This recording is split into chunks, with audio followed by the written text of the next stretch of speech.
YCP అభ్యర్థులకు ఓటమి భయం మొదలైందా? ఓటమి భయం వల్ల ఆ వైసీపీ అభ్యర్థులు వారి నియోజకవర్గాల్లో ఖర్చు పెట్టేందుకు వెనకాడుతున్నారా?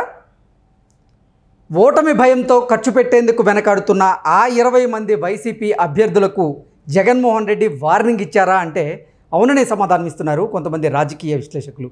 ఇక ఇదే అంశానికి సంబంధించి మనతో మాట్లాడేందుకు ప్రముఖ రాజకీయ విశ్లేషకులు కృష్ణకుమారి గారు మనతో ఉన్నారు. మేడంతో మాట్లాడదాం. మేడం నమస్తే. మేడం నమస్తే. వైసీపీ అభ్యర్థుల్లో ఓటమి భయం మొదలైందని, ఆ ఓటమి భయం వల్ల వారు ఖర్చు పెట్టేందుకు వెనకాడుతున్నారని, ఖర్చు పెట్టేందుకు వెనకాడుతున్నటువంటి ఆ 20 మంది వైసీపీ అభ్యర్థులకు జగన్మోహన్ రెడ్డి ఫోన్లోనే వార్నింగ్ ఇచ్చారు అంటూ ఒక వార్త సోషల్ మీడియాలో చక్కర్లు కొడుతూ ఉంది. దీని మీద మీ విశ్లేషణ ఏంటి మేడం? ఇప్పుడు నిన్నగాక మొన్న తెలంగాణ ఎలక్షన్స్ జరిగినాయి, ఇప్పుడు ఆంధ్ర ఎలక్షన్స్ జరుగుతున్నాయి. అక్కడికి ఇక్కడికి కొన్ని సామీప్యాలు ఉన్నాయి, సారూప్యాలు. ఇక్కడ కూడా టీఆర్ఎస్ పార్టీ వాళ్ళు చాలామంది నాయకులు డబ్బులు తీలా, చివరిలో డబ్బులు పంచలా. మామూలుగా అయితే ఇప్పుడు నాకు బాగా ఫస్ట్ హ్యాండ్ ఇన్ఫర్మేషన్ ఉన్న కొడంగల్ నియోజకవర్గం ఉంది. ఆ నియోజకవర్గంలో చాలామంది అక్కడి నుంచి పనుల నిమిత్తం హైదరాబాద్లో ఉంటారు. అట్లా ఉన్న వాళ్ళతోటి నాకు పరిచయాలుండి వాళ్ళని విచారిస్తే తెలిసింది ఏంటి అంటే, అంతకుముందు పోయినసారి పట్నం నరేందర్ రెడ్డి పోటీ చేశాడు. ఎవరి మీద? రేవంత్ రెడ్డి మీద పోటీ చేసినప్పుడు అతను లెక్కకు మించి డబ్బులు పంచుతున్నాడు అని చెప్పి ఎక్కడికక్కడ రేవంత్ రెడ్డి అడ్డం పడుతున్నాడు అని చెప్పి రేవంత్ రెడ్డిని ఒక 3 రోజుల పాటు అడ్డం తొలగించుకోవాలి అని చెప్పి అతని ఇంట్లోకి వెళ్ళి అరెస్ట్ చేసి తీసుకెళ్ళి జైల్లో పెట్టారు అతన్ని. ఆ సందర్భంలో వాళ్ళు ఓటుకి 15,000 పెట్టుకున్నారు. కొన్ని చోట్ల 15,000 అక్షరాల కొని వాళ్ళు గెలిచారు.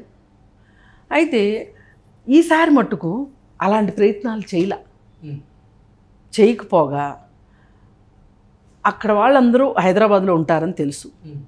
పోయినసారి వాళ్ళందరి కోసం బస్సు పెట్టి ఇక్కడి నుంచి బస్సులో తీసుకెళ్లారు. ఇక్కడి నుంచి వికారాబాద్ ఎంత దూరం అండి? బస్సు పెట్టి తీసుకెళ్లారు. వాళ్ళు బస్సు పెట్టి తీసుకెళ్ళి డబ్బులు ఇచ్చారు. అలాంటిది ఈసారి బస్సు లేదు, గిస్సు లేదు, అసలు వీళ్ళు ఉన్నారనే పట్టించుకోలే. అదే ప్రదేశాల్లో ఉన్నారు, వాళ్ళు ఉన్నారని కూడా వాళ్ళకి తెలుసు. కానీ రేవంత్ రెడ్డి మనుషులు మట్టుకు వచ్చి వీళ్ళకి మీరు రండి, మీకు ఛార్జీలు ఇస్తాము అని చెప్పి, అంటే మరి పేదవాళ్ళు వీళ్ళు పనులు చేసుకోవటానికి వచ్చారు, ఛార్జీలు ఎక్కడ పెట్టుకుంటారు? వాళ్ళు వచ్చి మీరు రండి, మేము ఛార్జీలు ఇస్తాము అని చెప్పి దగ్గరుండి తీసుకెళ్ళారు. తీసుకెళ్ళి ఓటేయించుకున్నారు. ఇలా ఇంకొక 4 వైపుల నుంచి నాకు వచ్చిన సమాచారం ప్రకారం ఏంటి అంటే, వాళ్ళు చివరిలో డబ్బులు ఖర్చు పెట్టాల. ఎందుకంటే అప్పటికే వాళ్ళకి ఓటమి భయం మొదలైపోయి ఖర్చు పెట్టాల. ఇదే సీన్ రిపీట్ అవుతుంది ఆంధ్రప్రదేశ్లో. ఇప్పుడు వైసీపీ నేతలు డబ్బులు ఖర్చు పెట్టట్లా. ఇది ఒక ఇండికేషన్ వాళ్ళు ఓడిపోబోతున్నారు అంటానికి. ఎందుకంటే ఒక నాయకుడు నేను ఓడిపోతున్నాను అని తన నోటితో తను ఎప్పుడు అనకూడదు అసలు. ఒకవేళ లోపల భయం ఉంటే కూడా దానికి తగ్గ పథకాలు ప్రణాళికలు రచించాలి తప్పితే నోట్లోంచి ఆ మాట రాకూడదు. ఇక్కడ కేసీఆర్ ఇదే మాట అన్నాడు. నాకేం పోయింది, నేను హాయిగా ఫామ్ హౌస్లో రెస్ట్ తీసుకుంటాను, నాలాంటి నేతను కోల్పోయినందుకు మీరు ఏడుస్తారు రేపటి నుంచి అని కేటీఆర్ కూడా అన్నాడు. ఇదే మాట కొన్ని రోజుల క్రితం జగన్మోహన్ రెడ్డి కూడా అన్నాడు. తర్వాత 4 ఖర్చుకుని ఆపేశాడు, కానీ ఆ పాట పాడటం మానేశాడు, కానీ ఆ పాట ఇప్పుడు పాడట్లేదు కానీ అన్నాడు. అతనికి కూడా ఒక భయం ఉంది లోపల. కానీ అసలు ఈ 20 మందికి ఆ మాత్రం హెచ్చరిక కనుక ఇవ్వకపోతే కనీసం డిపాజిట్లు కూడా దక్కవేమోననే భయంతో, మరీ వారు వన్ సైడ్ ఎక్కడైపోద్దో అనే భయంతో ఆ 20 మందికి ఫోన్లు చేసి చెప్పటం జరుగుతుంది. ఇదైతే వాస్తవం. ఇప్పుడు రవీంద్రనాథ్ రెడ్డి గురించి అంటే జగన్ మేనమామ, అతని గురించి అయితే మరి విచిత్రమైన స్టోరీలు ఉన్నాయి. 10 రూపాయల నోటు తీసి ఎవరి చేతికి ఇవ్వడంట. ఒకవేళ ఎవరన్నా చూసిస్తాము అంటే కూడా ఇవ్వడంట. ఎవరైనా ఆయనకు 10 రూపాయల నోటు ఇవ్వరంట చూసిస్తాను అంటే కూడా, తీసి జేబులో ఎక్కడ పెట్టుకుంటాడోనని. మరి అంత పీనాసి మనిషి, అతని ఉద్దేశం ఏంటి? జగన్ చూసి నాకు ఓట్లు వేస్తారు అను. ఇక్కడ కూడా అదే జరిగింది. కేసీఆర్ ఏమన్నాడు? నన్ను చూసేస్తారు ఓట్లు, క్యాండిడేట్లను బట్టా అనుకున్నాడు. ఇప్పుడు అక్కడ కూడా జగన్మోహన్ రెడ్డి అసలు ఊరు పేరు లేని క్యాండిడేట్లను తీసుకొచ్చి పెట్టి నన్ను చూసేస్తారు ఓటు అంటున్నాడు. నీ పని విధానం గొప్పగా ఉంటే పోనీ ఇవి అభ్యర్థులను పక్కన పెట్టి నీకు వేస్తారు, కానీ నీ పని విధానం కూడా బాగాలేదు కదా. రాతకేడుతున్నా గీతకేడుతున్నా అని నిన్ను చూసి వేయలేరు, వాళ్ళని చూసి వేయలేరు. ఏం చేస్తారు అప్పుడు? తీసుకెళ్ళి ప్రతిపక్ష పార్టీకి వేస్తారు. రేపు జరగబోయేది అదే. అందుకని జగన్మోహన్ రెడ్డి వాళ్ళని ఎంత బెదిరించినా, ఎంత భయపెట్టినా సీటు వాళ్ళకే ఇస్తానని చెప్పాడు కాబట్టి వాళ్ళు పోటీ చేస్తారు. కింద స్థాయి వ్యాపారవేత్తలు కావచ్చు, లేదు అనుకుంటే ఎవరన్నా సమాజంలో డాక్టర్స్ కావచ్చు, ఈ భయం వేసైనా సరే విరాళాలు ఇస్తారు. అలాంటి విరాళాలు కూడా నొక్కేసే ఉద్దేశంలో ఉన్నారు.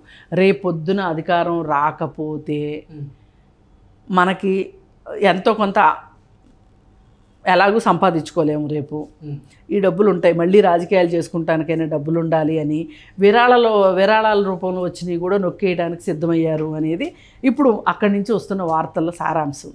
వీళ్ళు ఎన్నికల ప్రచారంలోకి వెళ్తున్న నేపథ్యంలో ప్రజల నుంచి వస్తున్నటువంటి ఆగ్రహావేశాలు వీళ్ళు గ్రహించి రానున్నటువంటి ఎన్నికల్లో ఎట్టి పరిస్థితుల్లో మేము ఓడిపోతాము అని భావించే వీరు ఒక్క రూపాయి కూడా తీయడం లేదు. దానికి తోడు సర్వేలన్నీ కూడా కూటమే అధికారంలోకి రాబోతున్నాయి అంటూ చెప్తున్నటువంటి నేపథ్యంలో మనం ఇప్పుడు ఎంత పెట్టినా కానీ అది బూడిదలో పోసిన పన్నీరే అని భావించే వారు ఒక్క రూపాయి తీసేందుకు కూడా అసలు ఇంట్రెస్ట్ చూపించడం లేనేది అసలు వాళ్ళు సిద్ధపడట్ల. ఎందుకు వదిలించుకోవాలి, ఉన్నాయి ఎందుకు వదిలించుకోవాలి అనే పరిస్థితిలోకి వెళ్ళిపోయారు వాళ్ళు. అందుకని చెప్పి ఇలాంటి సూచనలే మనకు అర్థమవుతాయి. సర్వేల్లో చెప్పేది ఎంత చెప్పినా కానీ ఇలాంటివి మనకి అంటే రాజకీయాలని అర్థం చేసుకున్న వాళ్ళకి అర్థమవుతాయి. ఇవి సూచనలు. ఇప్పుడు మనకి వర్షం వచ్చే ముందు సూచనలు ఉంటాయి కొన్ని. వాతావరణం చల్లబడటం, లేదంటే ఉరుములు మెరుపులు రావటం, ఎక్కువ గాలి రావటం మనకు అర్థమవుతుంది వర్షం వస్తే అని. అట్లాగే వర్షం వస్తుందని నువ్వు ఎట్లా చెప్తావు అంటే ఇవన్నీ ఉన్నాయని చెప్తాం. అలాగే వీళ్ళు ఓడిపోబోతున్నారు అంటే ఎట్లా చెప్తాము అంటే ఇదిగో ఇట్లాంటి వాటిని బట్టి చెప్తాం. ఎక్కడంటే అక్కడ నిరసనలు, వీళ్ళు ఉత్సాహంగా పనిచేయకపోవటాలు, అందరినీ కలుపుకుని పోకపోవటాలు, అలాగే మన ఆపోజిట్ పార్టీలో అసంతృప్తులు ఎవరైతే ఉంటారో వాళ్ళ దగ్గరికి వెళ్ళి వాళ్ళని కొంచెము ఆ అసంతృప్తుల్ని బుజ్జగించి తమ వైపు తిప్పుకోవటము, ఇలాంటివన్నీ చేస్తారు. కానీ ఇవన్నీ చేయాలంటే డబ్బులు కావాలి. డబ్బులు తీయటం మనకి ఇష్టం లేదు. ఊరికే ఎట్లా అవుతాయి? ఆకాశం కాదు కదా ఫ్రీగా వర్షం కురిపించడానికి. ఆకాశం కనక వర్షం కురిపించే రోజులు లేవు.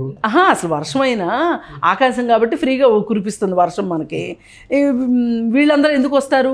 ఇప్పుడు అసంతృప్తులు కూడా ఏం చూస్తారు అంటే ఇగో నాకు ఎంత బలం ఉంది, నేను మీ దగ్గరకు వస్తే నాకేంటి బెనిఫిట్ అని అడుగుతారు. అదే ఒకవేళ ఖచ్చితంగా వేవ్ బాగుందనుకోండి, ఇప్పుడు ఇవ్వకపోతే ఇవ్వకపోయారు, రేపు అధికారం వచ్చాకైనా ఇస్తారు కదా అని వస్తారు. ఇప్పుడు అధికారం వస్తుంది అనే నమ్మకము లేదు, వీళ్ళు డబ్బులు ఇవ్వట్లేదు. ఏం చూసి వస్తారు వాళ్ళు?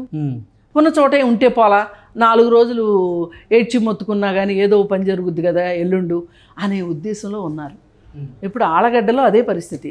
తెలుగుదేశంలో నుంచి అసంతృప్తులు చాలామంది బయటకు వస్తున్నారు. వాళ్ళందరికీ ఆ విజేంద్రనాథ్ రెడ్డి కాస్త ఉన్నంతలో వాళ్ళకి ఏదో ఒక అంటే ఆశ చూపించని కాదు, వాళ్ళని దగ్గరకు తీసుకొని వాళ్ళ అవసరాలు ఏమున్నాయో చూసుకొని పార్టీలో పనిచేసేటట్లు చేసుకున్నారనుకోండి, సక్సెస్ అవుతారు కదా, గెలుస్తారు కదా.